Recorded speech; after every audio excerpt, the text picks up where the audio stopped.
Muito bom dia a todos. Declaro aberta essa sessão, que é uma reunião ordinária da nossa Comissão de Comércio Exterior e Relações Internacionais, que, como sabem, está sempre precedida por uma palestra de um conferencista de renome nacional e internacional, como tem sido usual em nossos últimos encontros.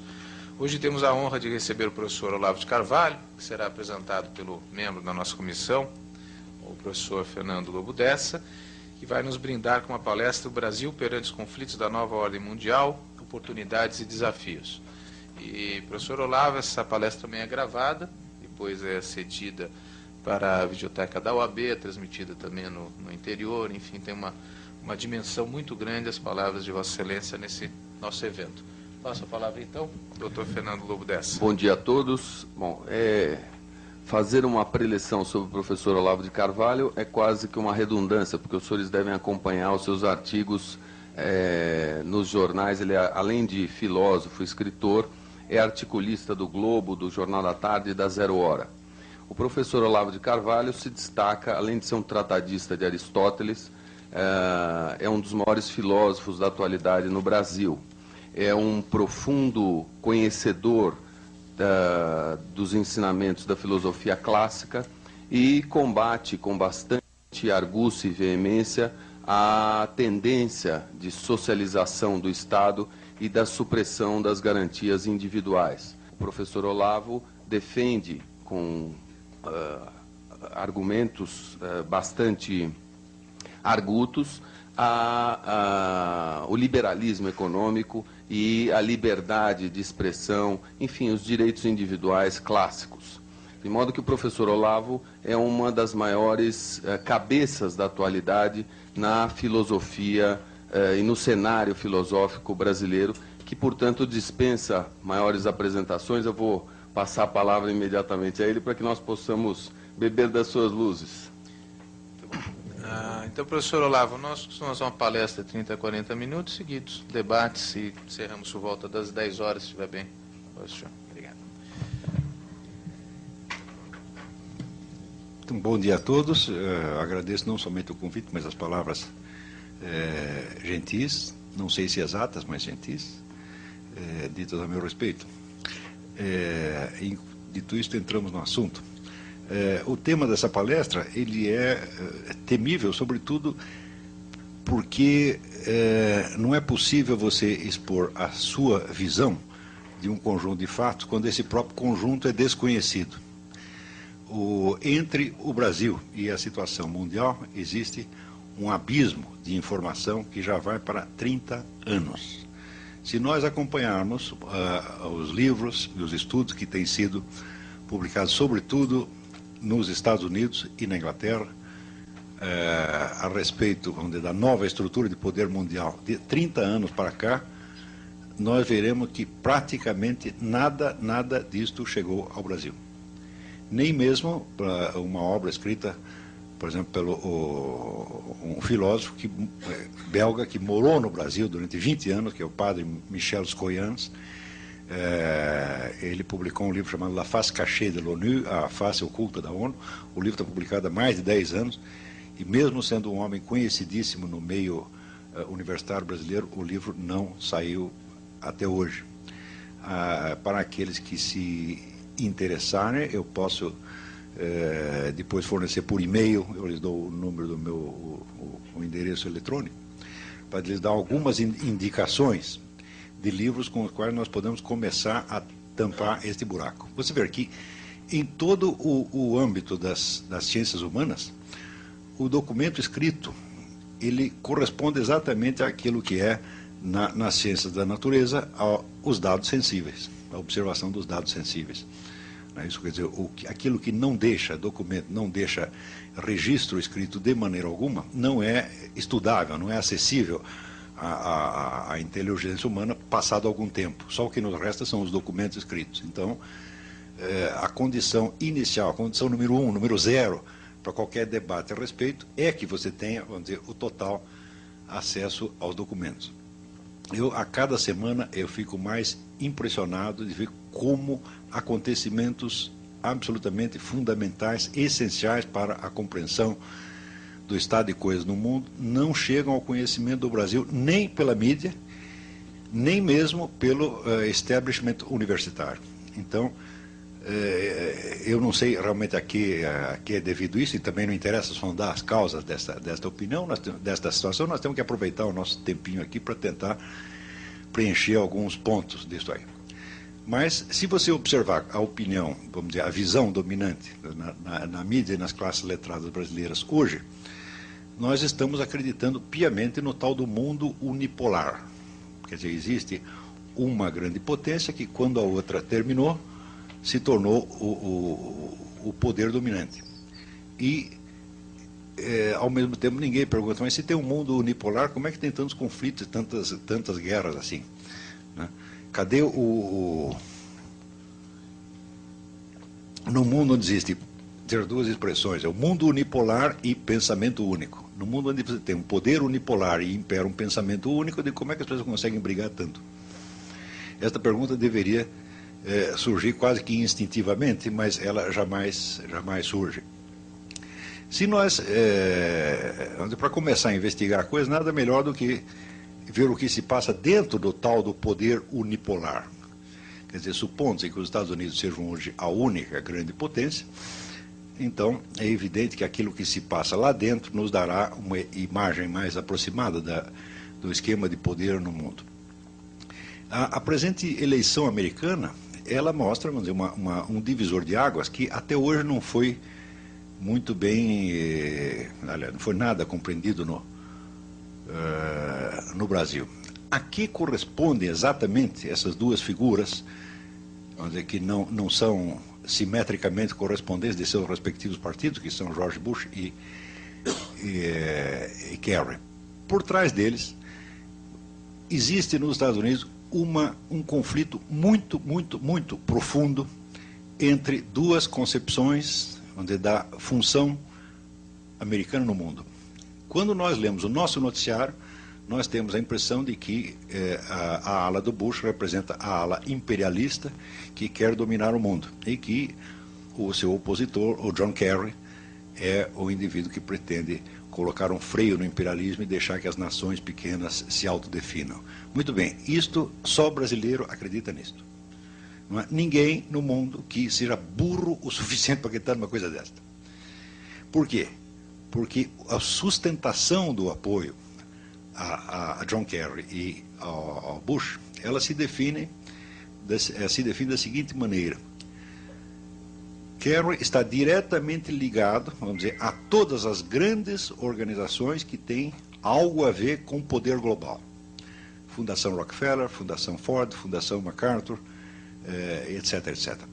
Aquilo tudo que nos Estados Unidos se chama o establishment. O establishment é, vamos dizer, um nome de um conjunto mais ou menos de 200 grandes empresas ou 300 grandes famílias que sempre estiveram, vamos dizer, mais ou menos no poder nos Estados Unidos, e da qual você pode captar algo do pensamento dessa turma através da revista Foreign Affairs, que é a revista do Conselho de Relações Exteriores, tá certo?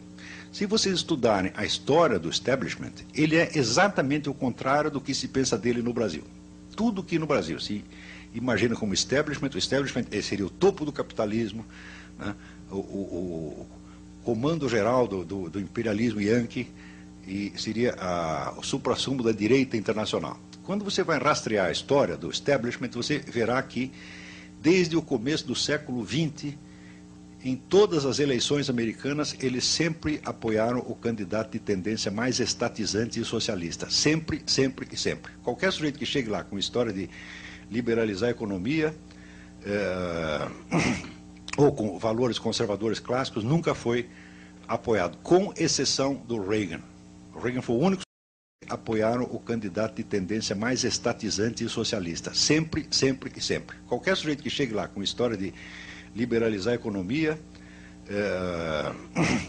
ou com valores conservadores clássicos, nunca foi apoiado, com exceção do Reagan. O Reagan foi o único sujeito que conseguiu, vamos dizer, furar esta barreira. Por que o establishment é sempre, vamos dizer, estatizante e mais ou menos socialista. Para entender isso, é preciso investigar um mecanismo que é gerado pelo próprio capitalismo e que funciona assim. O sujeito, dentro da economia de mercado, ele prospera e enriquece de tal maneira, que quando chega a um ponto, quer dizer, ele percebe que ele não tem mais motivos para continuar submetido às oscilações do mercado. O mercado que o produziu, daí para dentro se torna uma ameaça para ele. Então é preciso, vamos dizer, cair fora das leis de mercado para garantir a permanência da grande fortuna pelas gerações seguintes. O indivíduo, então, entra com um tipo de considerações que já não é capitalista, mas que é de ordem dinástica. Ou seja, já não se contenta em ser um grande capitalista, mas quer ser um dinasta, alguém que vai garantir o poder para a família por 2, 3, 10 ou infinitas gerações. Então, a partir desse momento, a abordagem que essas pessoas fazem da sociedade já não corresponde a uma perspectiva capitalista, mas a uma perspectiva de tipo aristocrático. É um poder de tipo aristocrático. Tá certo? O qual, por definição, independe da economia. O poder aristocrático, se você vê qual é a origem dele na Europa, a aristocracia europeia ela se forma no campo da guerra. São as pessoas que conseguiram organizar, vamos dizer, a resistência às invasões bárbaras e que com isso adquirem um poder, uma liderança e são premiadas pela comunidade com terras, dinheiro, etc, etc. Então, esta casta aristocrática ela aparece como um poder de ordem exclusivamente político-militar, nunca econômico. Quando vocês lerem, o poder da aristocracia se basear na propriedade feudal, você pode dizer que está falando com analfabeto. Tá certo? Ao contrário, a economia feudal, ela é produzida, quer dizer, como um efeito da constituição da casta aristocrática, e mesmo assim leva muito tempo. Quer dizer, para você entender como é que funciona isso, existe uma cena do Salammbô de Flaubert que resume muito bem isso. São dois soldados conversando ali das guerras contra Cartago, e um diz assim: olha, quando esta droga terminar, eu vou para casa comprar uma fazenda, tá certo? E vou plantar e vou enriquecer. Né? Eu vou comprar um arado e vou plantar e vou enriquecer. E o outro puxa a espada e diz: eu não preciso de arado nenhum, está aqui o meu arado. Então, esta é a diferença entre o poder aristocrático e o poder econômico. Tá certo? O poder aristocrático ele se forma pelo seu, não pelo poder, vamos dizer, pela força do dinheiro, mas pelo poder de matar. É um poder essencialmente militar, que aos poucos, vamos dizer, se converte num poder político. Ele independe, tá certo, da economia pelo simples fato de que o pobre armado é sempre mais poderoso do que o rico desarmado. Tá certo? Com qualquer assalto de rua, você vê quem é que representa ali o poder econômico. É a vítima. Não é isso? Hoje em dia, o brasileiro é muito dinheirista, ele acredita só em dinheiro. Fala, olha, dinheiro funciona, mas tem uma coisa que funciona mais. Tá certo? Um 38 encostado na sua cabeça funciona enormemente mais. Então,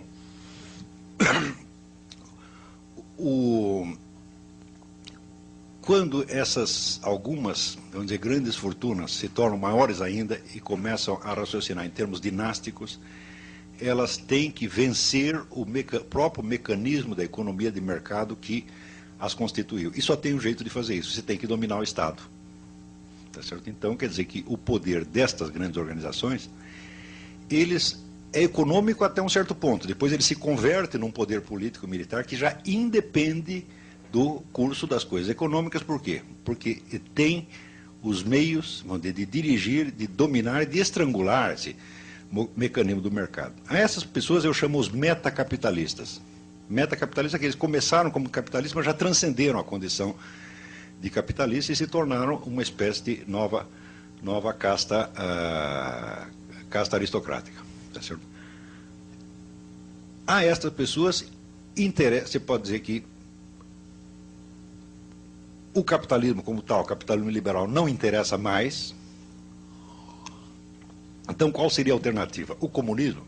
Já claro que não, porque há muitas décadas. Claro que eles poderiam constituir o Estado comunista. Você constitui uma nomenclatura, você domina o Estado e você fica lá eternamente. Seria possível fazer isso.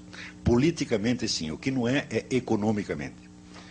Porque a economia comunista, a partir do instante em que você estatiza todos os meios de produção, ela se torna completamente inviável. Isso já foi demonstrado em 1922 pelo Ludwig von Mises, quando ele diz o seguinte, ele diz, olha, o que é o comunismo? O comunismo é a economia planificada, tá certo? Para você fazer a economia planificada, você precisa fazer um negócio chamado cálculo de preço. Como é que você faz o cálculo de preço? Através do mercado.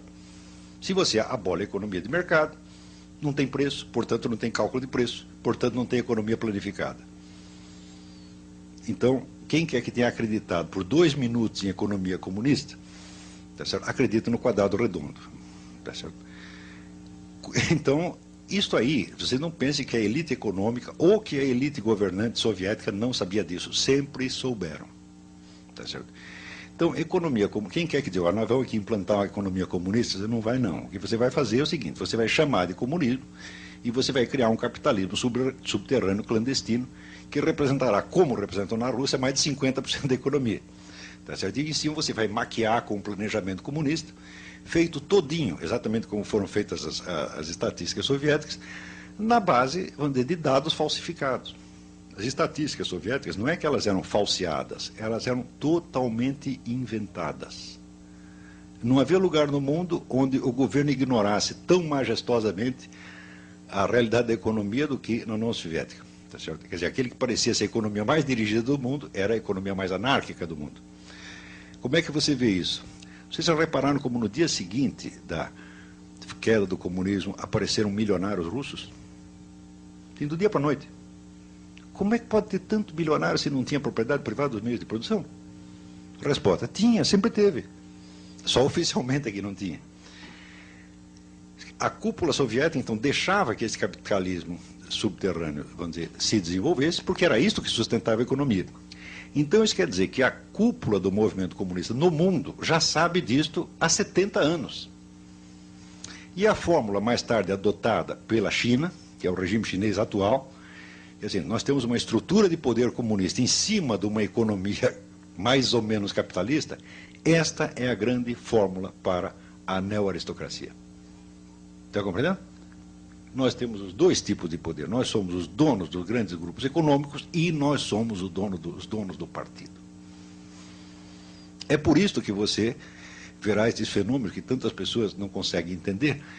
Por que a Fundação Rockefeller financia o Fórum Social Mundial? Se eles são capitalistas, como é que eles financiam o comunismo? Digo, isso é só para quem não entendeu a sutileza do negócio, que na verdade é bastante simples. Se você, depois de explicado, você entende como é que funciona isto.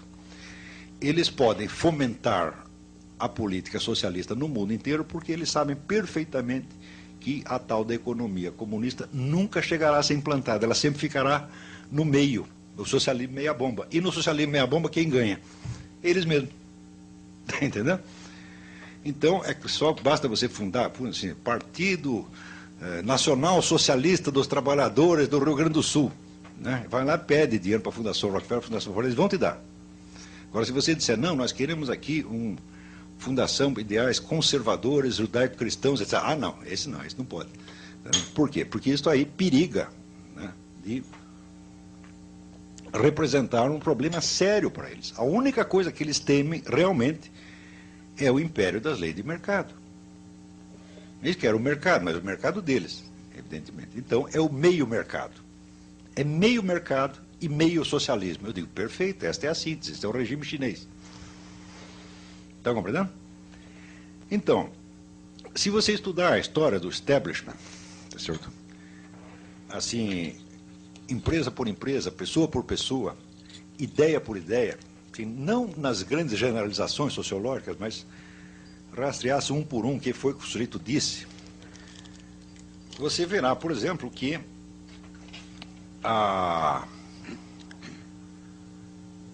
dali saiu, depois da guerra, a famosa política de contenção do comunismo.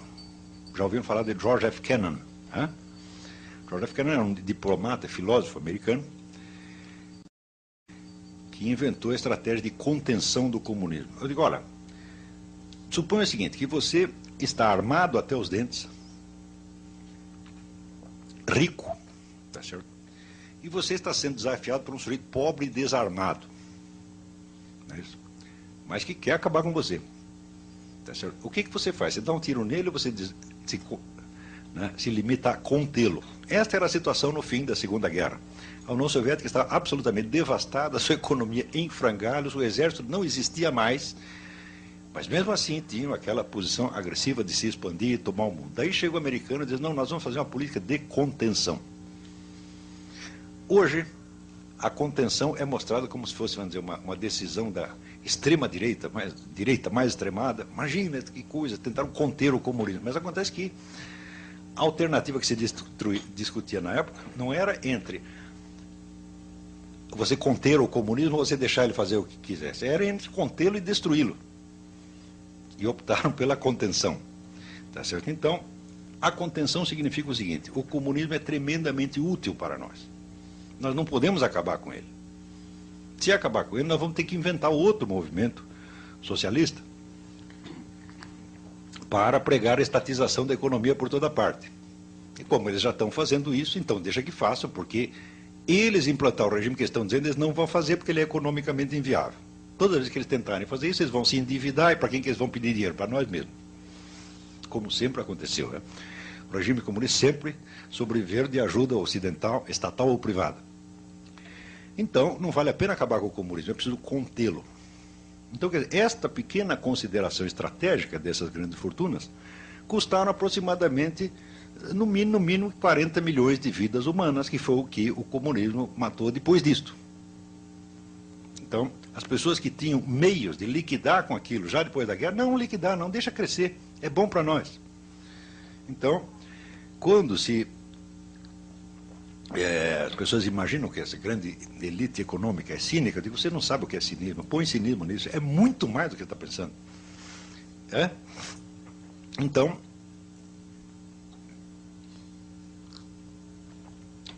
você pode ter certeza que hoje todos os movimentos comunistas, revolucionários, ONGs, direitos humanos, igualitarismos, etc., todos são financiados por eles só por causa disso. Então, isso quer dizer que os próprios impulsos que você possa ter, vamos dizer, de rebelião ou de revolta contra este poder, são usados por ele mesmo. É como se você dissesse, olha, eles compraram todo mundo. Então, você vê, agora, por exemplo, quando o presente governo começa a estudar assim, a chamada privatização da Amazônia. Vamos entregar a Amazônia à administração de ONGs internacionais. Eu sempre disse isso, como eu estou informado do assunto, eu sempre disse, olha, vocês querem saber o que é entreguismo? Espero o PT chegar no poder. Tudo que você diz de entreguismo que houve até aqui vai ser fichinha. Eles vão tomar e vão entregar tudo no dia seguinte. Vocês, como? Mas eles são esquerdistas, anti-americanos, anti-imperialistas, etc, etc. Eu digo, tudo conversa mole, não é assim que as coisas funcionam. Por quê? Porque o grande imperialismo que existe hoje não é o imperialismo propriamente americano, é o imperialismo global, tá certo? Que alia o establishment americano a estes grandes movimentos esquerdistas, entre aspas, que até hoje se deve usar até isso entre aspas, do mundo, aos grandes organismos internacionais e aos remanescentes do poder soviético. São todos parentes, todos trabalham juntos, e para você confirmar isso é só você perguntar quem paga quem financia quem. Existe um site na internet que chama Activist Cash, o dinheiro dos ativistas. É só você ver lá, você vai rastreando, olha, aqui saiu o dinheiro do fulano, banco tal, para a ONG tal, que repassou para não sei quem, aí você vai entender que existe, vamos dizer, é uma rede de sustentação do poder global, que vai desde o establishment nova-iorquino, tá certo, até o MST. Quem pode resistir contra uma coisa dessa? Ninguém. Agora, quem está contra? Quem está contra são os conservadores americanos. Só que contra, peraí, também não tanto. Então, alguns estão contra e outros estão quase contra. Por quê?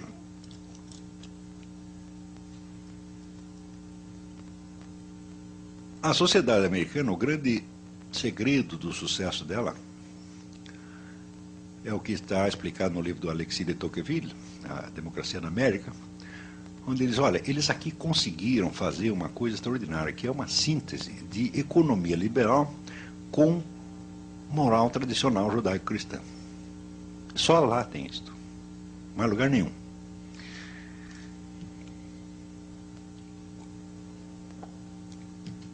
E acontece que este novo esquema de poder internacional, ele não quer nem uma coisa nem outra, não pode ter nem economia liberal, tá certo? Por quê? Porque isso aí corroeria, vamos dizer, tornaria vulnerável de novo o poder do establishment, ele estaria novamente à mercê da economia de mercado, em vez de controlá-la, tá certo? E também não pode ter a moral judaico-cristã, porque se você tem uma moral estabelecida de ordem tradicional, então o povo se comporta de acordo com aquela moral. E você, para dirigir o curso dos acontecimentos históricos, é preciso que você invente a moral. Para você mudar a conduta das pessoas, você tem que ter os meios de, em poucos anos, você trocar os valores morais delas, tá certo? De modo que elas aceitem aquilo que antes consideravam inaceitável.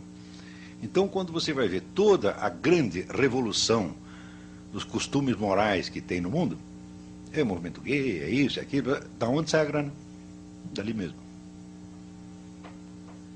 Não porque eles estejam muito interessados em gays, etc. Claro que não. O que importa não é o conteúdo destes movimentos. O conteúdo é só para contentar os militantes. O que importa é o efeito real, o efeito objetivo que estas coisas têm na sociedade. Se você tem ao mesmo tempo, vamos dizer, centenas de movimentos corroendo os princípios morais antigos e propondo novos, o que acontece? Onde a própria aceleração da mudança, tá certo? Torna impossível as pessoas se adaptarem seriamente à nova situação. Então você acaba vivendo de simulação.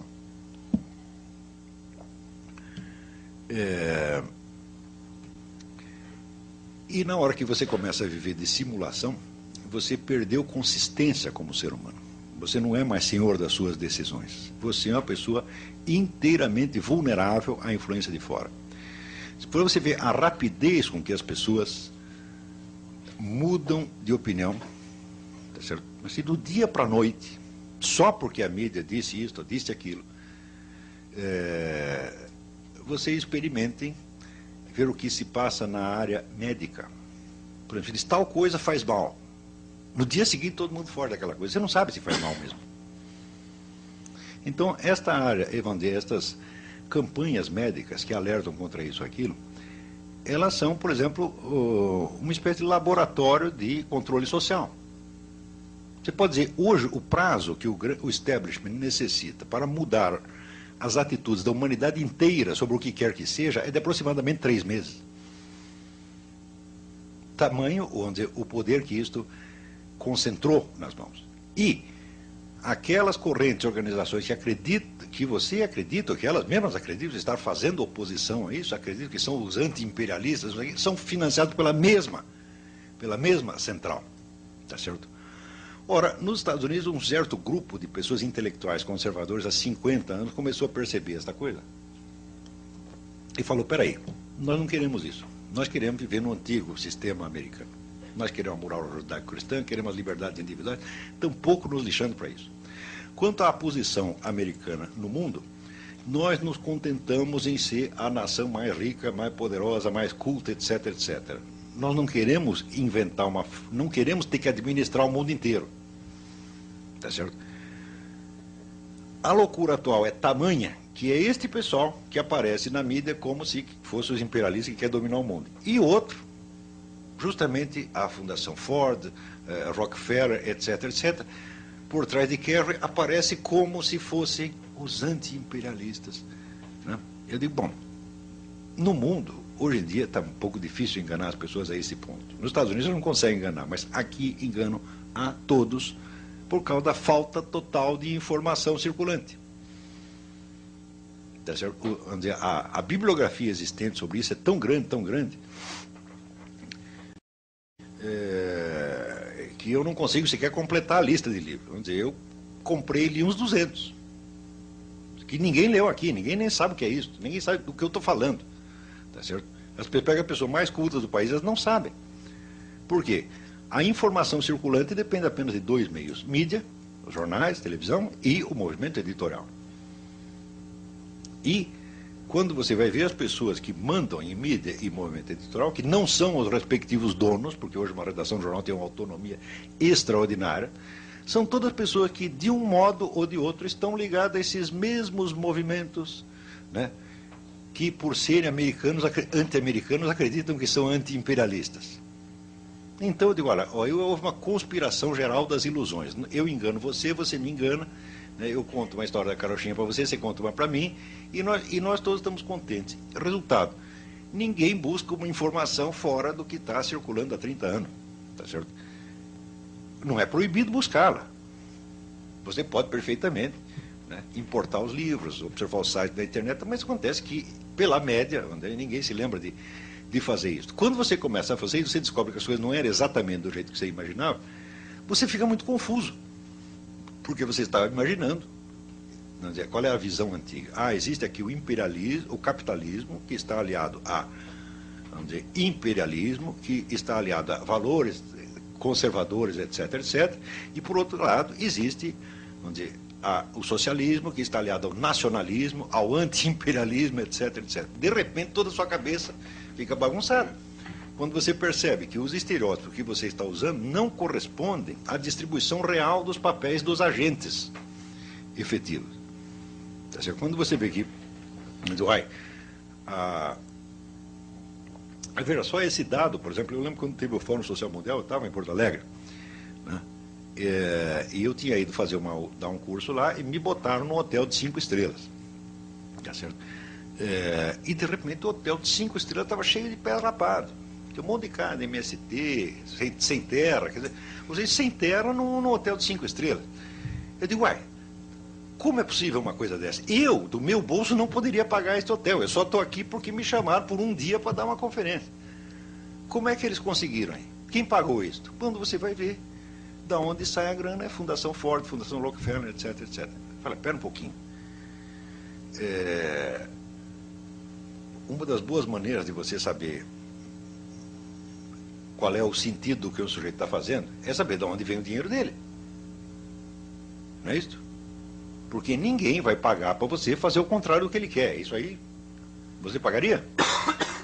Não é isso? Então, hoje em dia nós continuamos raciocinando e tentando escrever a situação internacional nos termos dos estereótipos dos anos 50. Tipo assim, o petróleo é nosso, né? A Amazônia é nossa. Eu digo, por exemplo, você quer defender a Amazônia contra quem? Contra o imperialismo yankee. Eu digo, mas você faça a lista das ONGs que estão lá, não tem nenhuma americana, pô. É belga, é alemã, e são todas, vamos dizer, reconhecidas pela ONU. Existe uma ONG que pode pedir registro na ONU, de maneira que ela passe a integrar o esquema da ONU. Tá certo? E todas as ONGs que estão lá são desse tipo. Então, claro que tem algumas que, vamos dizer, tem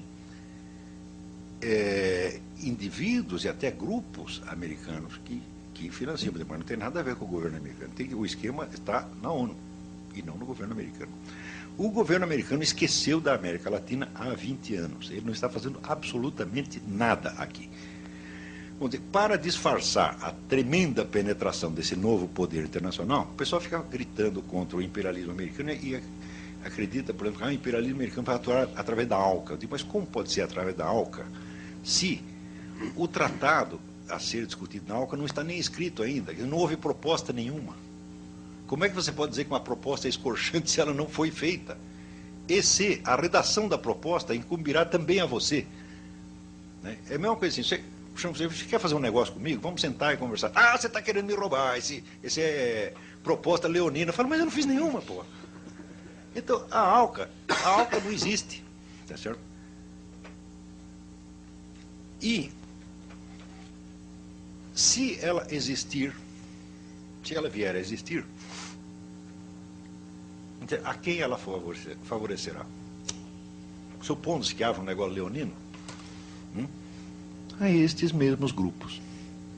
Estes mesmos que subsidiam o MST, etc. É sempre a mesma coisa. Então, é o seguinte, olha, eu acredito mesmo que existe um mundo unipolar, mas não está nos Estados Unidos. Embora uma boa parte de seus componentes sejam americanos mesmo. Para você ver como a gente enxerga as coisas invertido nesse país, faça uma análise do que aconteceu na Colômbia. A toda hora você vê aí circulando protestos contra, vamos dizer, a ingerência americana na Colômbia, o imperialismo americano que está lá para sufocar os pobres narco-guerrilheiros que são heróis da liberdade, etc. Vocês nunca viram isso? Todo mundo diz isso. O Plano Colômbia, uma ingerência imperialista. Como é que funcionou o Plano Colômbia? O Plano Colômbia do governo Clinton foi formulado na seguinte base: nós, americanos, nós damos toda a assistência ao governo colombiano para que combata o narcotráfico com uma condição: não toque na guerrilha. Resultado, todos os cartéis vieram abaixo. E ficou tudo para quem? Para a Farc.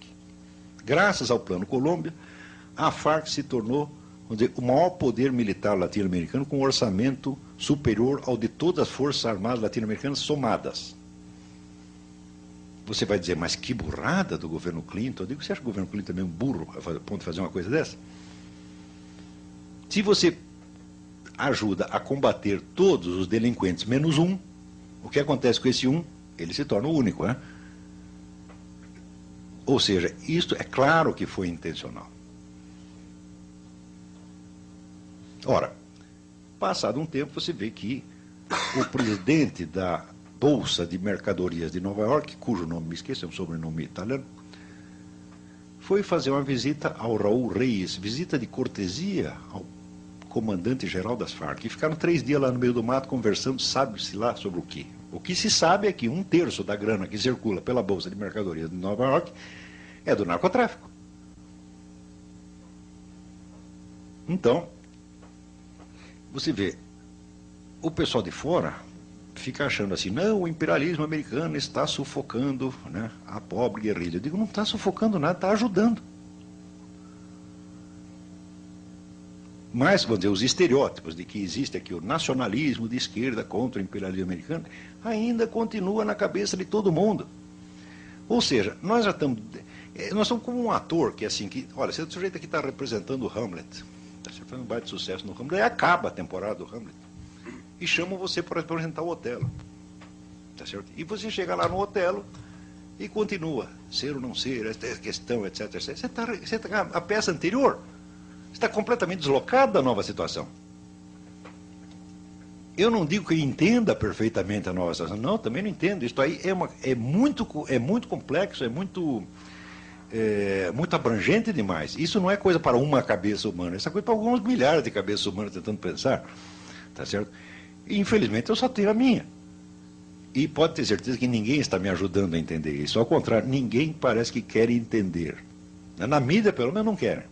Quando você levanta essas perguntas, dá aquele mal-estar, aquela coisa assim, e todo mundo varre a poeira para baixo do tapete. Ou então inventa, não, você está falando isso porque você é um direitista extremado. Eu não sei se eu sou direitista extremado, não sei, estou querendo saber. Você está entendendo? Para mim, as pessoas se definem por direita e esquerda, não pela análise que elas fazem da situação, mas pelo tipo de proposta que elas oferecem para um regime, não é assim? Eu nunca ofereci proposta nenhuma. Se perguntar qual é o melhor regime para o Brasil, eu falo, eu não sei. Eu não tenho capacidade para inventar isso, não. Eu me limito a tentar investigar o que está acontecendo aqui. Então, quando o que está acontecendo é descrito em termos, vamos dizer, que desfavorece uma certa corrente que quer o poder, bom, ela vai dizer que você faz parte do inimigo.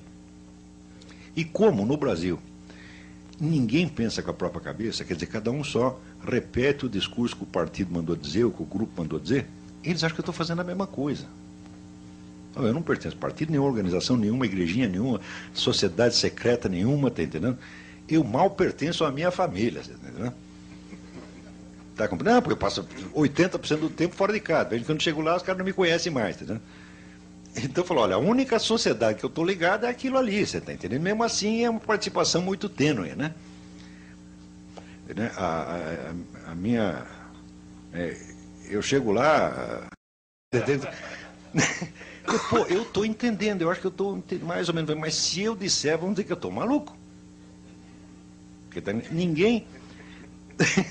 Ninguém tem mais a certeza de que você é um louco idiota do que o sujeito que ignora tudo sobre o assunto do qual você está falando. Não é isso? Quanto mais ignorante, tá certo? Mais ele vai estranhar o que você está dizendo. E daí o que você está dizendo vai parecer muito esquisito, então, evidentemente, o louco é você. Então, isso quer dizer que, no Brasil, na situação presente, a única força infalível, tá certo, em favor de um argumento é a total ignorância do assunto. Quanto mais ignorante, mais autoridade você vai ter. Tá certo? Por quê? Como o assunto é totalmente desconhecido por todo mundo, quem quer que tenha estudado o assunto dirá coisas esquisitas. Não é isso? Vamos dizer, para o caipira tudo é esquisito. Não é isso? Ele chega lá numa cidadezinha no interior, tudo que você fala da cidade grande, para ele vai parecer esquisito. Então, aqui nós estamos mais ou menos nessa situação. A quantidade de informações que estão faltantes para a gente poder entender, para poder mapear a situação da nova ordem mundial, é enorme, é inabarcável. E eu mesmo comecei muito tarde. Eu comecei a colecionar livros sobre isso, vai fazer o quê? Uns 8 ou 10 anos? Eu devia ter começado 20 anos antes. Quer dizer, quando eu vejo vamos dizer, a profundidade, a seriedade das discussões que tem nos Estados Unidos, quer dizer, a consciência que as pessoas têm da complexidade da situação e dos perigos da situação lá há mais de 20 ou 30 anos, e eu vejo, pô, eu estou chegando agora, o pau está comendo aí, e no Brasil todo mundo está pensando que a briga é outra. Tá? Então, a sensação de estar realmente, sabe, num hospício é muito grande. Eu tenho essa sensação o tempo todo. Eu lembro do filme O Dr. Mabuse, do Fritz Lang. O Dr. Mabuse era um jogador trapaceiro que tomava dinheiro, hipnotizava o adversário e tomava toda a grana dele. Daí prendem o cara, né? Prendem e o juiz chega à conclusão de que ele não é bom da cabeça e manda ele para que ele não é só um criminoso, ele tem algo errado na cabeça dele, manda ele para o hospício.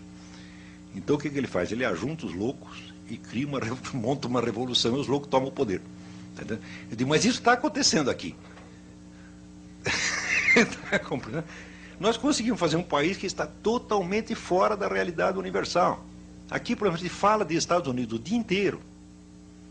Os americanos não sabem nada do que está acontecendo lá. Nada. Nós chegamos ao ponto de imaginar o contrário. Quer dizer, o Bush passa a representar a nova ordem mundial e o Kerry, né, é o sujeito, vamos dizer, ele é inimigo da nova ordem mundial. Não é possível você pensar uma coisa dessa.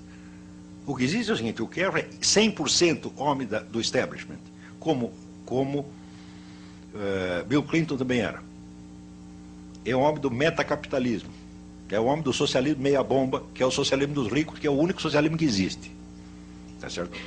E o Bush é mais ou menos, meio a meio. Tá entendendo? Por quê? Quando você vai ver, bom, tem algumas coisas em que a política dele é contrária a isso, mas em outras cede em 100%. Isso quer dizer que hoje você tem uma luta desigual entre nova ordem mundial e uma oposição parcial em alguns lugares.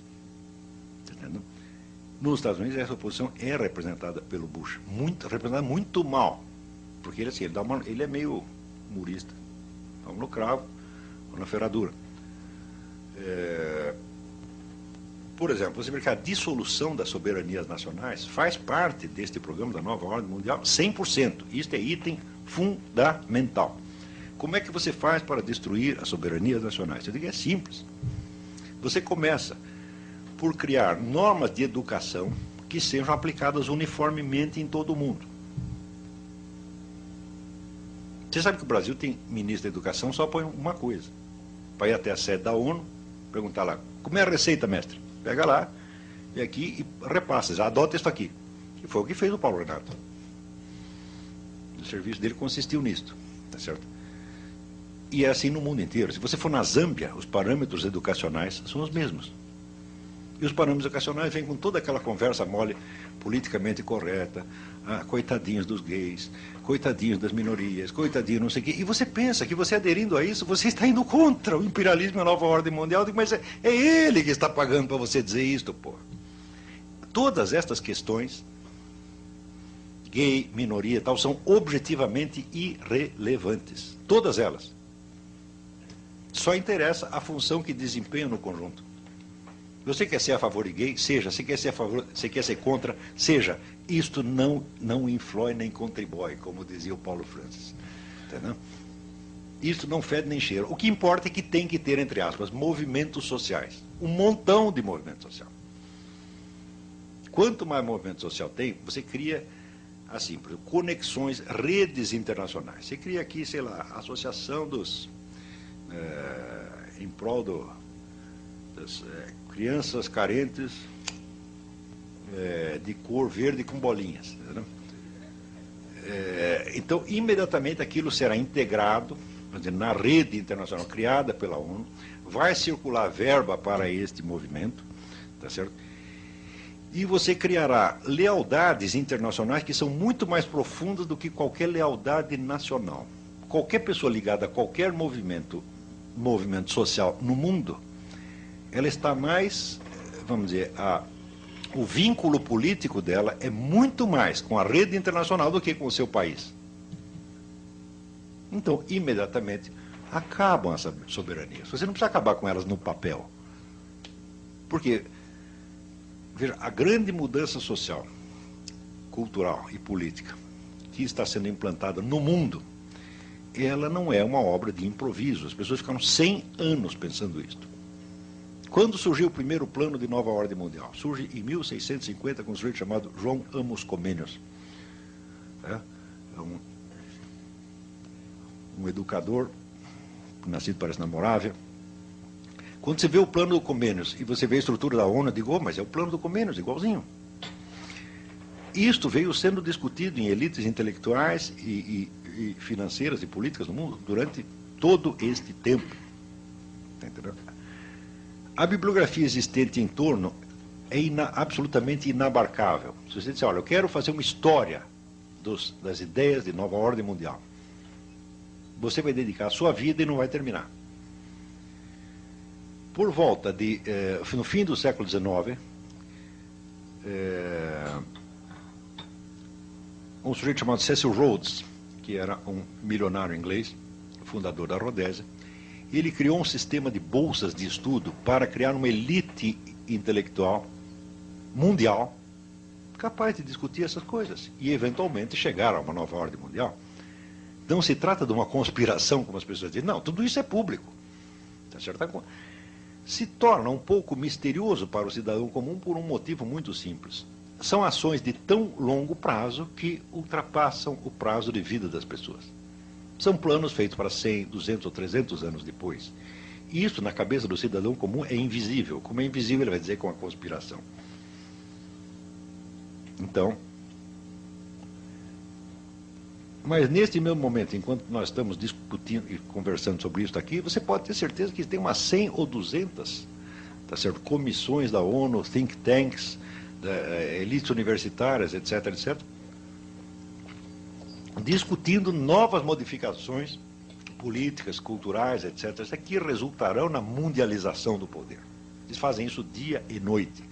Praticamente não se faz outra coisa no mundo senão fomentar a tal da nova ordem mundial, seja sob o aspecto de servi-la diretamente, seja sob o aspecto de você criar uma pseudo-oposição que já está financiada e controlada por ela. Estão compreendendo?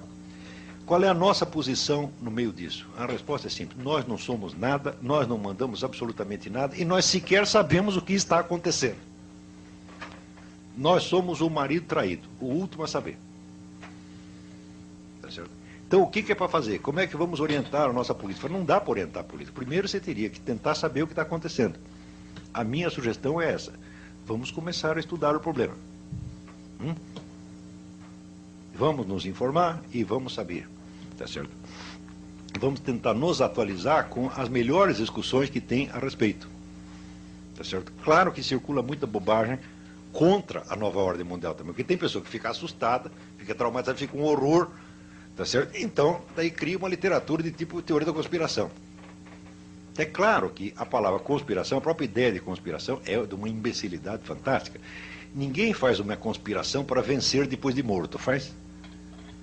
A conspiração é um empreendimento político determinado para o sujeito alcançar um resultado concreto. Uma coisa que atravessa 100, 200 anos, fala, não tem conspiração nenhuma. O que você tem, vamos dizer, é uma continuidade de uma ação histórica, tá certo?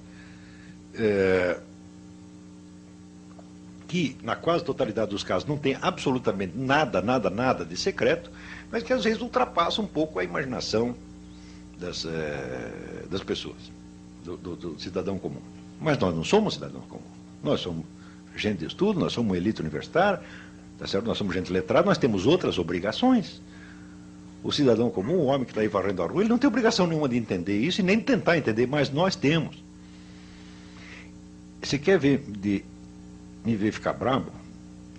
É chegar um sujeito para você com um diploma universitário, às vezes professor universitário, dá um palpite sobre um assunto que ele não entende absolutamente. E daí você sugere 2 ou 3 livros para eles. Olha, você, para entender esse assunto, você precisa ler esses livros. E daí o sujeito protesta, diz, não, você vem com pedantismo para cima de mim. Diz que se você acha que você se informar sobre o assunto é pedantismo. Agora, me responda o seguinte, se você não tem interesse pelo assunto suficiente para você ler alguns livros, por que eu devo ter interesse ao ponto de ouvir a sua opinião? Por que eu vou me interessar por um assunto que não interessa àquele que está falando dele? Não, é um absurdo total. Não é isso? Ademais, vamos dizer, os livros, em assuntos das ciências humanas, os livros não são, vamos dizer, um pedantismo, uma erudição que você colocou em cima. Eles são o documento. Eles são a matéria-prima da discussão. Documento escrito é tudo, é 100%, é tudo o que nós temos. Como é que um juiz vai julgar um processo? Ele vai se transportar, vamos dizer, telepaticamente e retroagir, tipo Exterminador do Futuro, retroage ao passado para ele lá, né, assistir o crime. Então ele não pode fazer nada disso, ele depende de um negócio que chama os autos. O que é os autos? Papel. Papel escrito. Tudo nas ciências humanas é assim, porra. Então eu digo, olha, o material para nós discutirmos o assunto são tais livros, tais trabalhos publicados Tem 3 coisas, você tem livros, você tem trabalhos publicados em revistas científicas e você tem documentos originais. Você tem que ter tudo isso na mão. Na hora que você juntou o conjunto da documentação, bom, então eu dominei as informações básicas, agora vamos começar a pensar em cima. Tá certo? Mas o sujeito já está pensando sem nada disso. Daí você quer dar os documentos, não quero. Você já pensou, o juiz que já julgou o processo, daí você chega com os autos, só que excelência. Não quero. Isso é pedantismo. Eu juro para você que eu até hoje não participei de uma discussão pública em que não tivesse alguém dizendo isso, ou todos. Já assim, já tem pessoa que chegou a romper relações comigo por causa disso. Diz, olha, meu filho, a bibliografia básica, a informação básica sobre esse assunto que eu estou falando, são tais livros. Eles consistem em matéria-prima. Você lê isso, você se informa, e daí você cria a sua opinião, e daí vamos discutir. Mas por enquanto não, nem começou. Você está entendendo? Daí a pessoa recusa. Não, isso é pedantismo, você quer me impor, você quer bancar a autoridade. Eu não estou entendendo o que você está querendo dizer. Para mim, prepotência, autoridade, é o contrário. Você não precisa dos documentos, você já julgou. Né? Eu tenho apenas um cérebro humano, para entender alguma coisa, eu primeiro preciso me informar, dá um trabalho miserável. Em grande parte dos casos eu não entendo coisa nenhuma do que estou estudando, leva anos para você entender alguma coisa. Mas você não, meu filho, você já sacou tudo, já sabe, tá certo? Já julgou. Se nós continuarmos fazendo isso com relação a essa nova ordem internacional, o Brasil não chegará a 2010 como país soberano. Não chega mesmo. Para desfazer esta coisa aqui, é muito mais fácil do que vocês imaginam. Porque se entregar mesmo a administração da Amazônia para essas ONGs, quem vai protestar? Ninguém pode protestar. Porque toda a oposição, entre aspas, nacionalista, entre aspas, nacionalista, esquerdista, anti-imperialista, está vinculada a essas mesmas ONGs. Está entendendo? Então, justamente aquelas pessoas que estão sempre preocupadas em defender a soberania nacional, essas mesmo vão ficar quietas.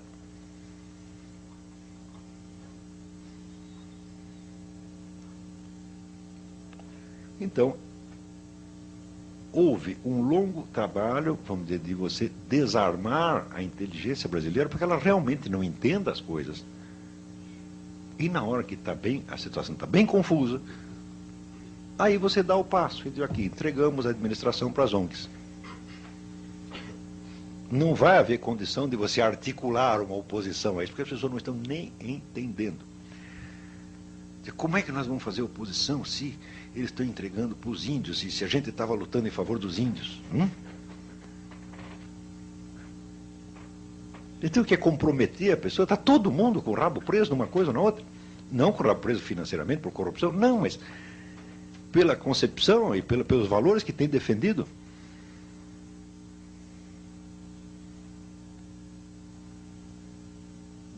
Está entendendo? Então, você, numa situação onde você tem, vamos dizer, uma neo-aristocracia mundial, que sob muitos aspectos, vamos dizer, é profundamente anti-americana, tá certo? Porque ela está pouco ligando para os Estados Unidos, o negócio é ela mesmo. Se for preciso destruir os Estados Unidos para isso, ela o fará, tá certo? Assim como destruirá qualquer outro país. E onde você tem uma atuação multilateral, onde às vezes movimentos políticos opostos são controlados pelas mesmas fontes. Dentro de uma situação enormemente complexa dessa, nós ainda estamos tentando jogar tudo com os estereótipos dos anos 40, o petróleo é nosso, essas coisas todas. Ou seja, nós temos um nacionalismo bom para os anos 40. Nós estamos prontos para resolver os problemas da década de 40. Olavo, Oi. Nós temos ainda 5 minutos para você concluir, que temos perguntas. Então faça as perguntas, tá?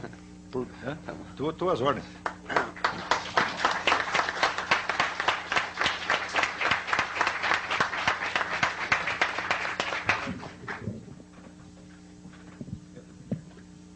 Agradecemos a brilhante exposição do professor Olavo de Carvalho, que nos demonstrou muito o sentido do que é filosofar, né? O que esquecer, do que é o perguntar o núcleo, procurar identificar o problema, sem talvez conseguir ter a percepção da solução. E talvez somente nenhum de nós o possa ter e possa abarcar, enfim, todas essas modificações na estrutura mundial. Modificações essas que Vossa Excelência também demonstrou que não são modificações, quer dizer, no fundo, nós trabalhamos sempre também com o sentido egoístico do ser humano, e se o ser humano detém o poder, seja o poder das armas, seja o poder do dinheiro, ou se nós unimos o poder da arma e do dinheiro, é evidente que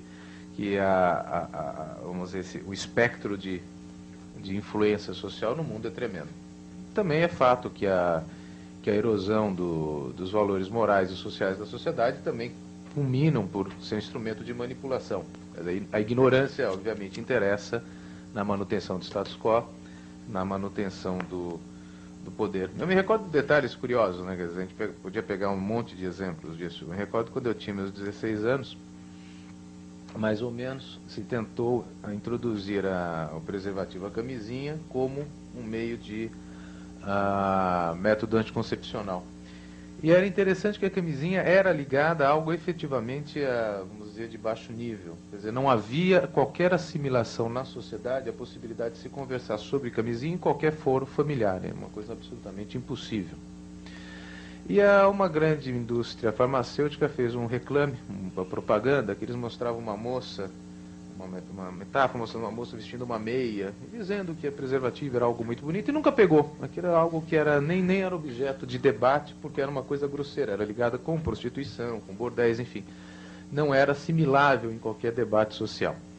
Com o passar dos anos, a tal de AIDS introduziu a camisinha não apenas como um instrumento de consumo e de comentário generalizado, como também até de políticas públicas, né? Quer dizer, dos estados comprando e distribuindo preservativo, embora hoje saiba-se, por exemplo, que se vê a camisinha como um fator de propagação da AIDS e de doenças e não como de preservação, porque de um lado ela até traz uma liberalização nos controles sociais e morais do indivíduo, como a própria AIDS.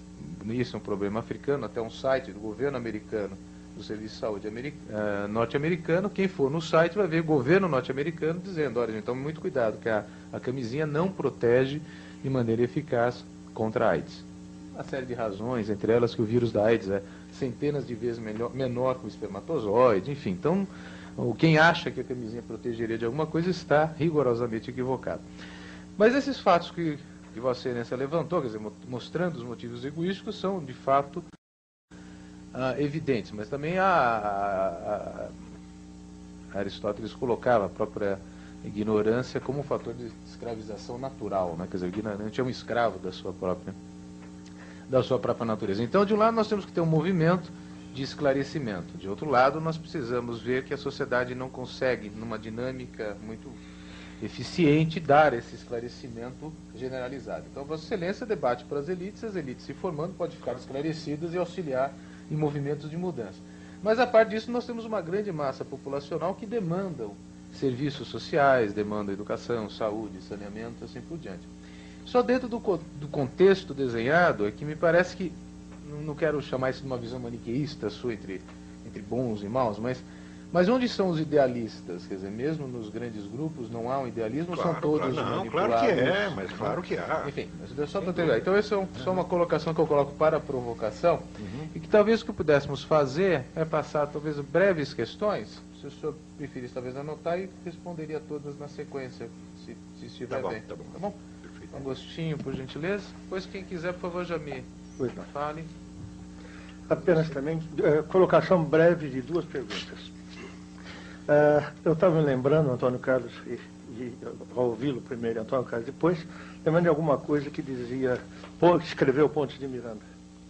Pior que a ignorância são os males da meia-ciência. O grande problema que nós temos é que alguém lê uma manchete e já acha que conhece todo o assunto. Mas eu tinha duas perguntas a fazer e rapidamente. Eu sou um daqueles pedantes que lê livro. Que coisa horrorosa. De acordo com a sua classificação. E ainda confessa. E ainda confesso. E outro dia, veja, não, e é questão de pedantismo mesmo, porque a gente como advogado, com mais experiência e tudo mais, eu recebo livros de presente, por incrível que pareça. Outro dia quem me deu de presente foi um desembargador, me dando os livros que o pai dele tinha, ele ia jogar fora. E o pai dele, que era advogado também, me deu, então, uma série de livros. E é interessante, porque livro realmente serve para duas coisas, né?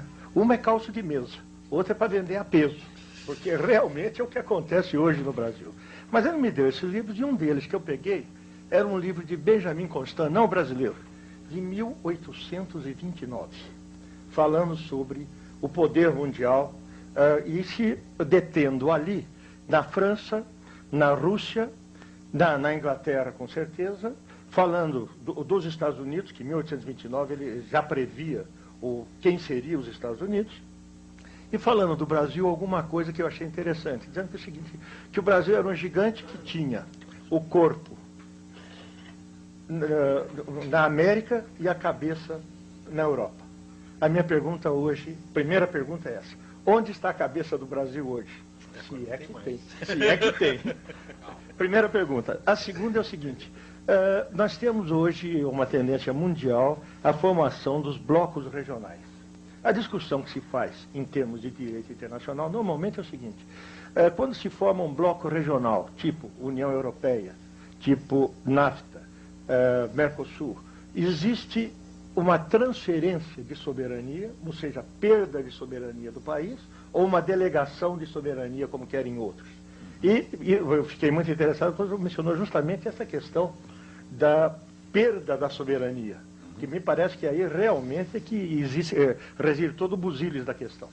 Realmente, existe uma perda, o movimento é de perda de soberania e está sendo indicado, então, seria orientação desse establishment ou não. Basicamente, são apenas duas questões para lhe criar problemas. Não, perfeito. Primeiro, respondendo aqui, mais uma? Mas eu não vou conseguir lembrar. Professor Olavo, num primeiro momento, fixou a premissa de Alex Tocqueville, que realmente é primorosa, no sentido de síntese, de que a sociedade americana estava fundada naquela prosperidade constatada por Alex de Tocqueville, na moral judaico-cristã.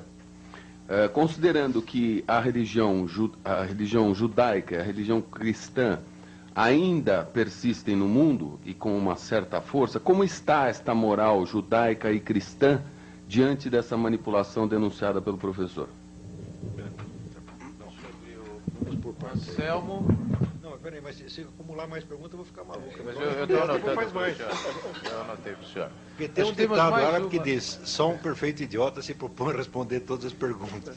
Então, eu já respondi algumas. Eu poria o Anselmo, tem mais alguém para formular?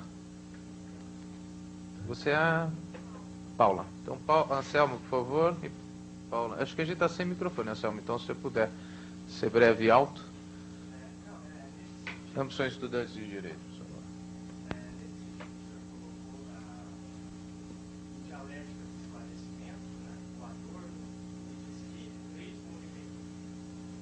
favor. Adorno, então, em Dialética do Esclarecimento, basicamente coloca que o capitalismo, então, controla a vida do ser humano, seja pela guerra deliberada ou pela guerra amenizada, que seria a indústria cultural, e ainda pela filantropia. São esses movimentos sociais que ele consideraria como vigia pobre, né?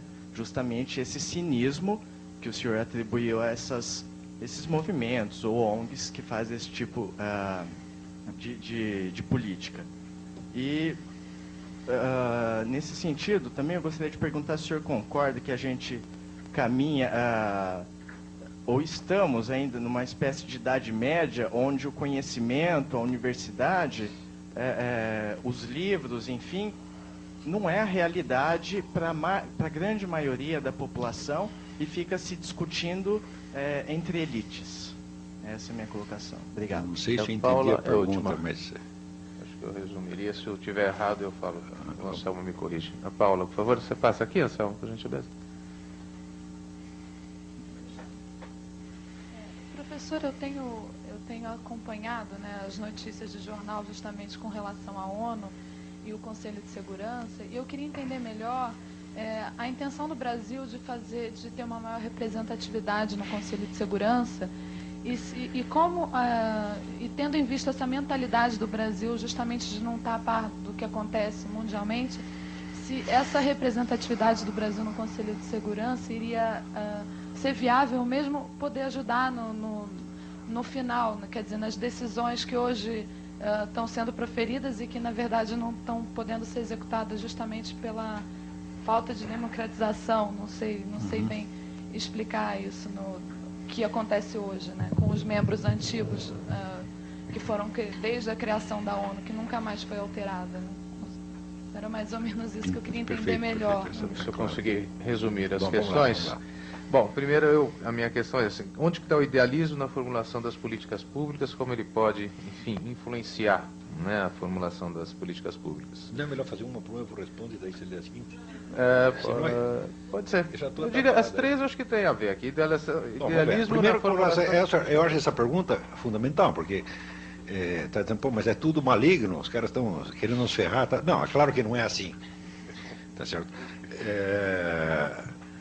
Tem um verso de William Blake, né, que diz: "And Caiaphas was in his own mind a benefactor of mankind."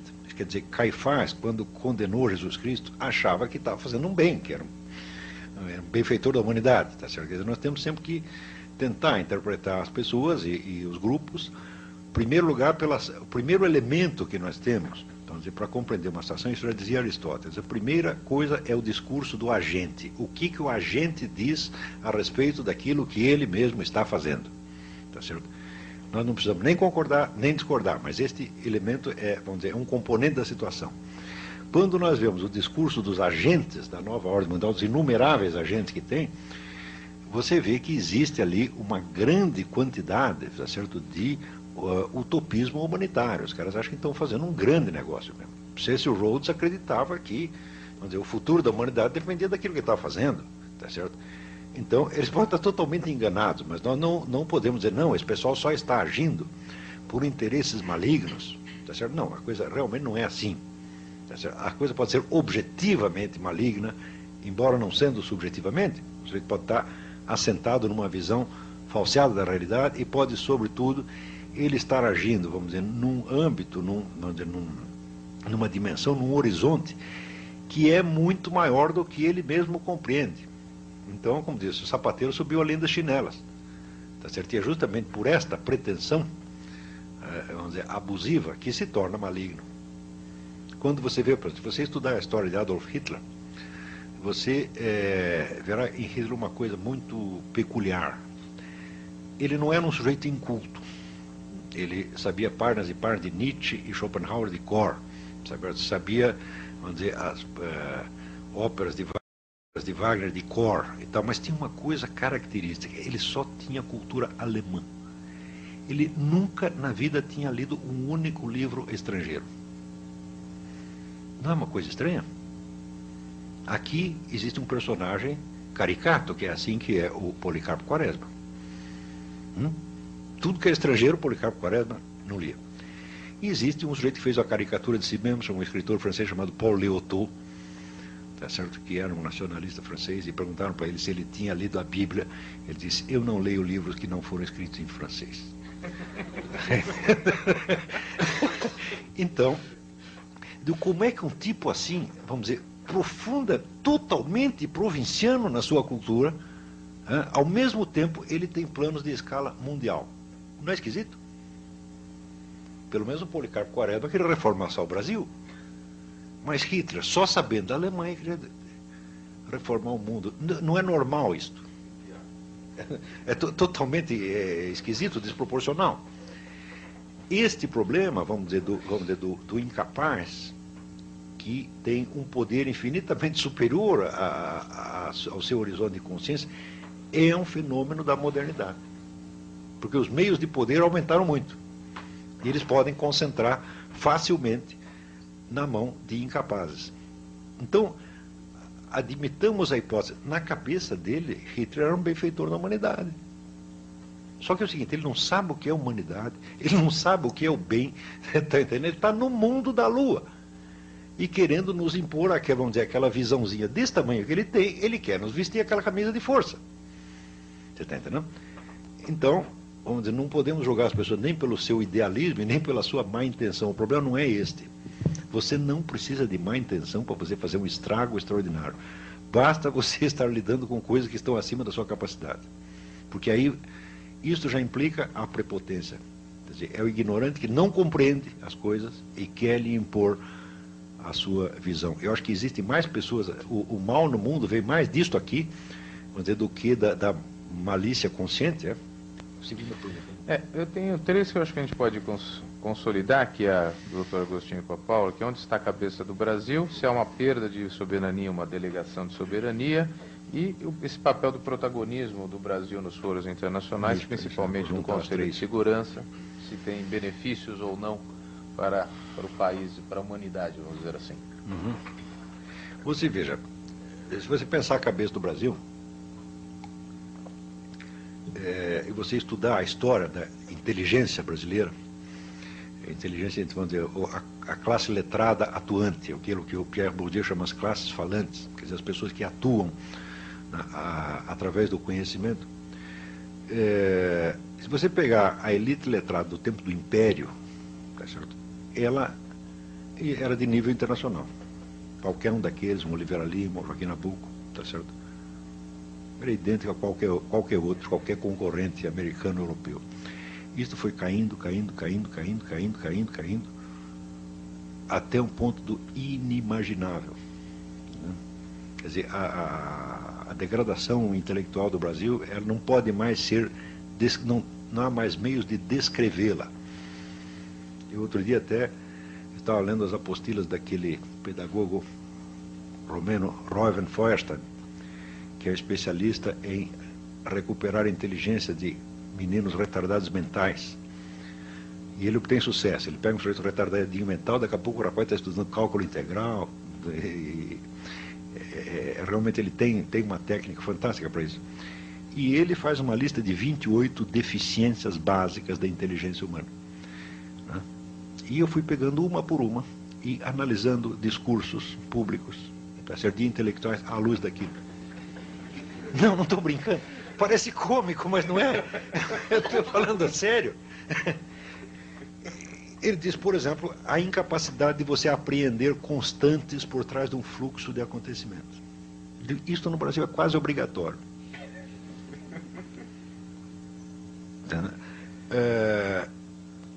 A incapacidade de você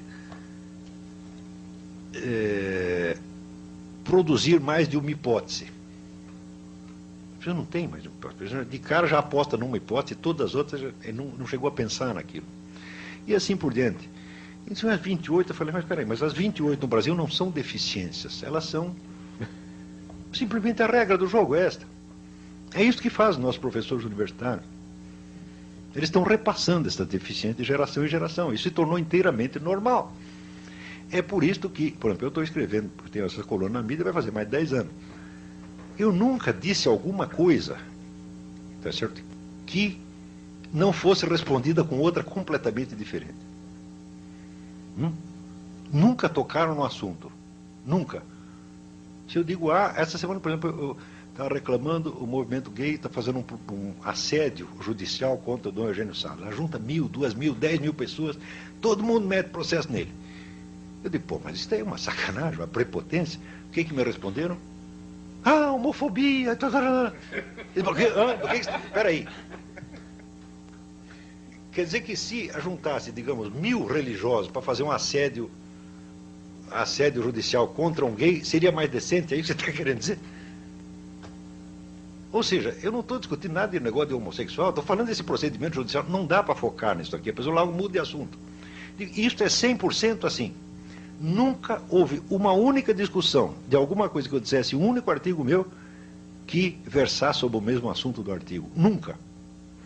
Então isso já se tornou normal. Então esse é um caso para o Dr. Feuerstein, não para mim. Então, bom, só para você... Isto, então, onde for parar a cabeça brasileira, eu digo, olha, é assim uma espécie de buraco de tatu, está lá dentro.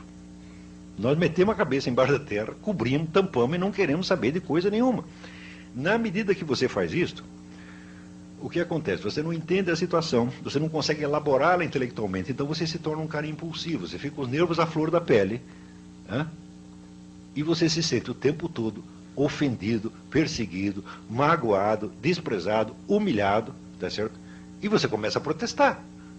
Então, o que se faz no Brasil é só expressão, vamos dizer, de emoções baixas. Inveja, rancor, suspeita, paranoia, o tempo todo. Então, assim, nós estamos o país está muito doente. Mas muito doente. Eu acho assim, um país onde, você vê, eu sempre fui respondido, sempre, como se eu fosse um representante de uma organização ultradireitista que está com propostas políticas, etc. Eu digo, mas peraí, mas eu não sou isso, porra. Eu não sou, nunca fui, não sou capaz de conceber que eu seja, não sou capaz de conceber eu falando em nome de quem quer que seja, a não ser do meu mesmo. Então, se monta em toda a discussão uma situação fictícia. Você está entendendo? Quer dizer, bom, não tem direita nenhuma falando, nós precisamos de uma direita, de um partido, uma organização de direita riquíssima e perigosa. Quem tem aí na mão? Tem esse tal do Olavo de Carvalho, fica sendo ele. Eu digo, mas isso é muito louco, porra. Aquele negócio, vamos parar de palhaçada? Não pode parar.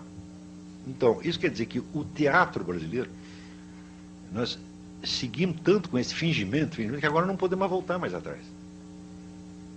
Isso é tem um amigo meu que era um gênio da psicologia clínica, ele dizia, neurose é uma mentira esquecida na qual você ainda acredita. Então, aí o Brasil já neurotizou. Nós estamos incapazes de pensar. A nossa única chance é parar para examinar as coisas como são. Ora, no Conselho de Segurança. Bom, um lugar no Conselho de Segurança, nós queremos um quarto melhor no hospício, é isso? Não tem nada que fazer na ONU, pô.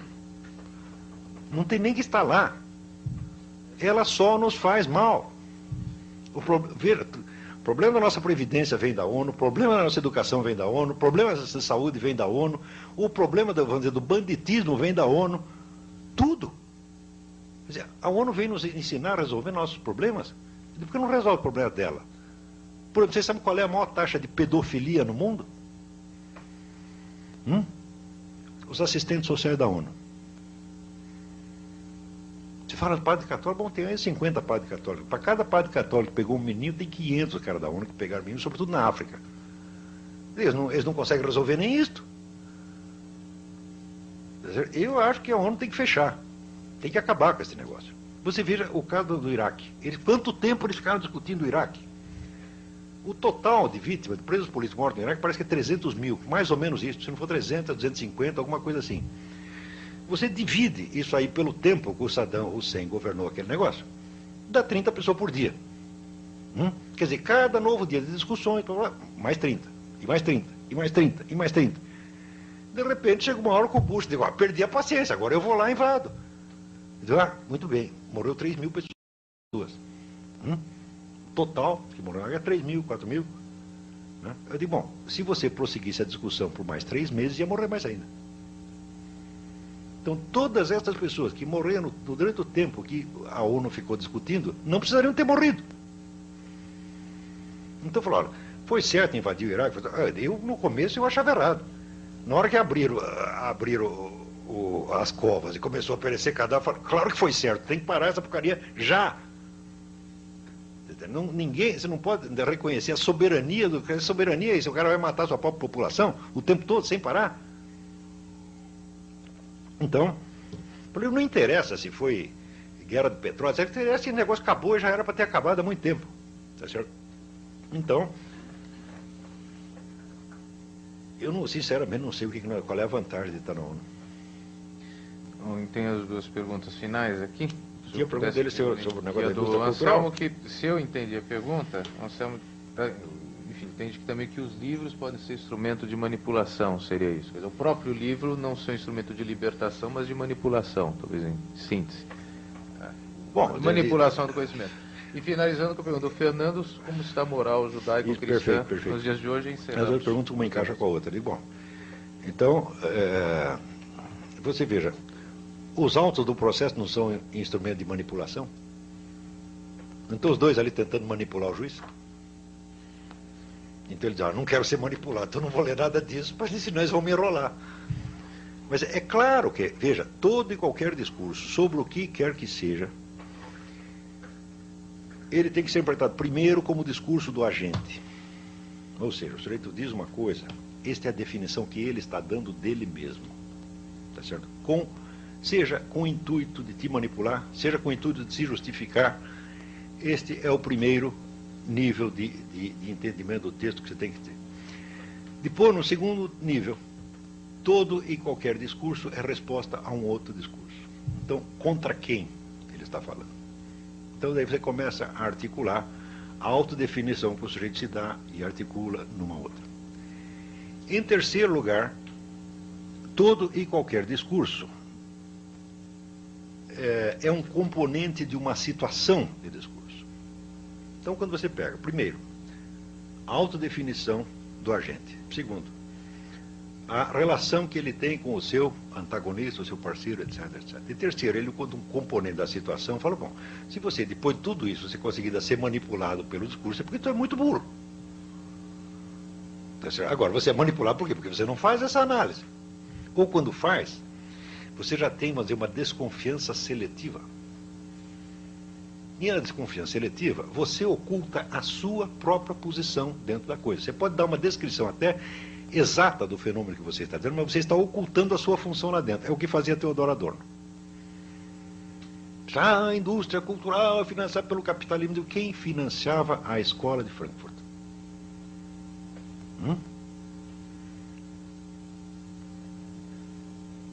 Estas mesmíssimas forças que eu estou me referindo. Então, se o teu dinheiro vem de lá, tá certo? É porque, não porque você esteja servindo necessariamente a interesses escusos, não é disso que eu estou falando. Mas você tem uma articulação no conjunto. Se você pega a indústria cultural, o Brasil está cheio de livros sobre a indústria cultural. Todas analisam a indústria cultural como um instrumento de dominação capitalista. Sim? Não é assim? 100%? Deu muito bem. Você pega a estrutura do capitalismo e pega a indústria cultural e coloca uma dentro da outra. Só que você está esquecendo um terceiro elemento. Qual a composição sociológica, né, das pessoas que fazem a indústria cultural? Sociológica, ideológica, etc, etc. Se você perguntar assim para mim, olha, se você pegar toda a indústria cultural brasileira, pergunta assim, quantos moralistas reacionários judaico-cristãos tem na indústria cultural? Resposta, nenhum. Só tem progressista, feminista, socialista, etc, etc. Eu digo, bom, a composição sociológica e ideológica é esta. Isto não é um elemento importante da situação? Estão compreendendo? Então, é claro que a indústria cultural é um componente importante da estrutura do capitalismo, mas ela funciona a favor ou contra? Ela foi feita para manter o status quo ou foi feita para mudá-lo? E para mudá-lo, vamos dizer, transferir o poder da mão dos capitalistas para a mão de quem? Eu digo, é sempre assim, dos capitalistas para os metacapitalistas. Sempre. Através de quem? Dos bons serviços prestados pela intelectualidade esquerdista, incluindo Theodor Adorno. Então, quando um sujeito ele entende, ele consegue descrever fenômenos da realidade, mas ele não sabe qual é o papel que ele está tendo ali, ele está como que em estado de transe, em estado de hipnose. Ele é um sujeito que está representando uma peça, mas ele esqueceu que é peça. Ele acha que é realidade. É isto que eu chamo, é um estudo que eu fiz, chama paralaxe cognitiva. Paralaxe cognitiva é quando o eixo da descrição que o sujeito dá da realidade não coincide com o eixo da sua situação existencial. Então é como se ele estivesse aqui, mas ele está descrevendo esta sala como se ele estivesse lá na outra rua. E uma coisa não combina com a outra. Toda a escola de Frankfurt padece de paralaxe gravíssima, gravíssima. Nenhum deles nunca sabia onde estava. Eram pessoas inteligentes, brilhantes, só que estavam todos na mão da lua. Como dizer, o corpo está aqui, mas a cabeça está lá. E o Brasil inteiro também padece de paralaxe. E voltando a esta pergunta. Nós sempre estamos analisando as coisas, não desde a nossa experiência real. É difícil, você analisar desde a experiência é difícil. Por quê? Porque a experiência não vem com nome, não vem com palavras, tá certo? Ela sempre vem confusa. E você fazer todo o trabalho de abstração que vai da sua experiência singular, conseguir expressá-la em termos gerais, é dificílimo. Então o que você faz? Você pega os termos que já estão prontos. Quando uma vez eu trabalhava numa revista feminina, chamada Nova, não sei se ela existe ainda, e tinha ali várias sessões de cartas. As mulheres escreviam, e uma escrevia para conselheiro pedagógico, outra para conselheiro jurídico, outra para conselheiro médico. E um dia chegou a carta de uma senhora de Pernambuco, dirigida ao conselheiro médico da revista. E ela dizia assim: doutor, eu estou com um grave problema de ejaculação precoce. É claro que ela não tinha este problema, ela tinha algum. Não sabendo expressá-lo, ela expressou, né, pegou uma expressão padronizada e disse, deve ser isso. As nossas análises são todas assim. É mulher se queixando de ejaculação precoce, homem se queixando de problemas menstruais. Eu digo, bom, algum sofrimento você tem, mas não deve ser esse. Está entendendo? Então, nós precisamos começar a tentar dizer a nossa experiência, por mais difícil que ela seja. Ela não tem nome. Agora, não vai pegar assim, esses vamos dizer, conceitos prontos e tentar se virar com eles. Isso nunca dá certo. É melhor você chegar e dizer, olha, eu tenho um problema qualquer que eu não sei o que é, do que você se queixar de um problema que você não tem nem pode ter. Agora, vamos à última pergunta, né? Que é a moral cristã, judaico-cristã nos dias de hoje. Doutor Fernando Lobo dessa. Bom, quando Tocqueville disse que o segredo do sucesso americano era exatamente a articulação que eles tinham feito entre a economia liberal e a moral judaico-cristã, ele disse uma coisa de uma importância extraordinária. Você não pode esquecer que a moral judaico-cristã, ela surge, vamos dizer, em sociedades muito mais simples do que a nossa. Tá certo? Você tem uma homogeneidade cultural muito maior, tá certo? E não se esqueça que quando Moisés desceu do Alto Sinai com os 10 mandamentos, quantas pessoas tinham lá embaixo esperando ele? 40 mil. 40 mil é uma pequeniníssima cidade do interior. Não é isso? E, bom, e se Moisés, você vai levar os 10 mandamentos aqui para, sei lá, para a China, 2 bilhões de pessoas. Moisés voltava correndo para o Alto Sinai e falou, não vou descer lá não, pô. Eu não sou trouxa de querer mandar em toda essa gente ao mesmo tempo. Numa sociedade complexa dessa, que tem até o fenômeno que o cara chama de multiculturalismo, a homogeneidade moral é uma utopia completa. Então, o que é preciso fazer? É preciso fazer um arranjo sábio. O único país que tinha o segredo desse arranjo sábio era os americanos. Tinha, não tem mais. Se você... diz, bom, nós vamos abolir a moral judaico-cristã e agora nós estamos, vamos dizer, ou vamos inventar outra, ou ficar sem nenhuma, vamos nos guiar pelas leis de mercado, vamos nos guiar pelos ideais socialistas, etc, etc. E você está muito louco. Essas coisas não se falem assim. De primeiro, a pessoa não tem ideia do que seja uma religião. Acreditam que a religião é um negócio de fé. A religião é uma doutrina na qual você acredita sem ter razões para acreditar. Todo mundo acha que a religião é isso. Até quem acredita em religião acredita. Eu digo, nenhuma religião é isso.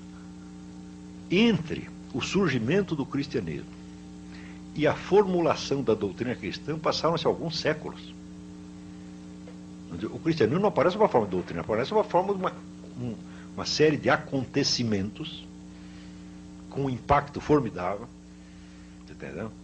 Que só muito gradativamente, ao qual só muito gradativamente as pessoas dão uma expressão doutrinal.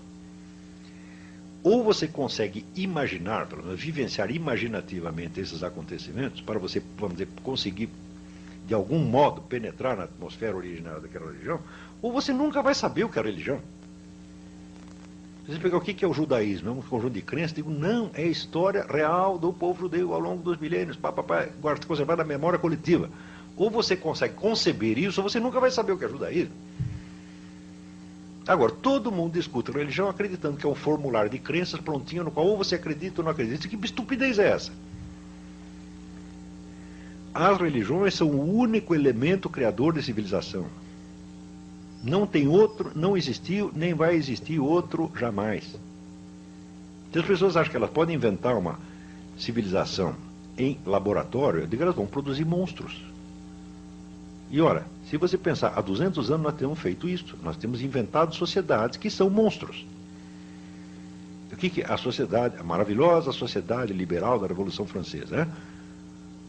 Nós vamos libertar a humanidade da opressão. Daí assim, em 3 meses você mata mais gente do que a Inquisição Espanhola tinha matado em 4 séculos. E daí, não, isso aí está errado, nós temos que inventar outra. Não, fazer o socialista. Tá certo? Porque esses caras eram os burgueses vendidos. Chega o socialismo e mata 1000 vezes mais gente. E daí aparece, não, o socialismo está errado, porque se fizer o socialismo internacional tem que ser o socialismo nacional. O nazismo mata mais ainda. Mas quando é que vai parar esse negócio, porra? Essa história de achar que você pode inventar um mundo, isto tem que parar. Entendeu? Qualquer sujeito que diz, eu tenho aqui a proposta do mundo melhor, eu já me escondo embaixo da cama. Está entendendo?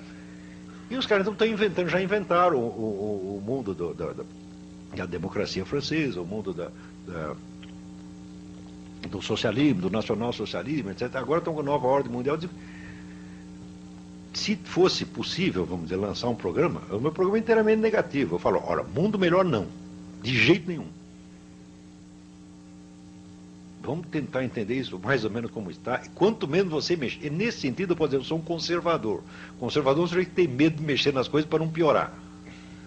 E em medicina você tem 2 orientações, são a orientação radical e a orientação conservadora. Radical o que é? Não, vamos operar lá, cortar esse negócio. Nem tem orientação conservadora. Espera aí, vamos ver direitinho. Bom, eu decididamente estou nessa. Por quê? Porque eu não tenho nenhum plano de mundo melhor e eu já vi todos os planos de mundo melhor, todos, sem exceção, sempre terminaram em genocídio. Então, se for para terminar com vamos dizer, um apelo, é isso, fujam do mundo melhor. Tá, obrigado.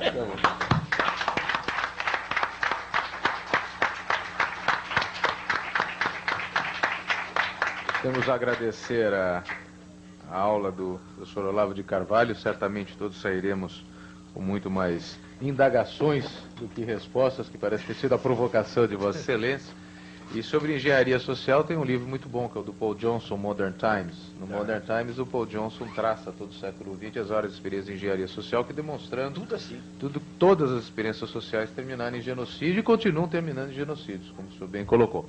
Eu passaria a Vossa Excelência pelas mãos do nosso membro, a quem agradeço, que fez essa ponte, convidando Vossa Excelência para a participação, uma placa comemorativa desta data, que diz: a Ordem dos Advogados do Brasil, pela Comissão de Comércio Exterior e Relações Internacionais, tem a honra de homenagear com a presente placa o ilustre conferencista, professor Olavo de Carvalho, pela brilhante conferência proferida nesta data, sobre o tema Brasil perante os conflitos da nova ordem mundial, oportunidades e desafios, São Paulo, 6 de agosto de 2004. Assina o nosso presidente Luiz Flávio Borges Durso, presidente desta casa, e eu como presidente dessa comissão. Muito obrigado.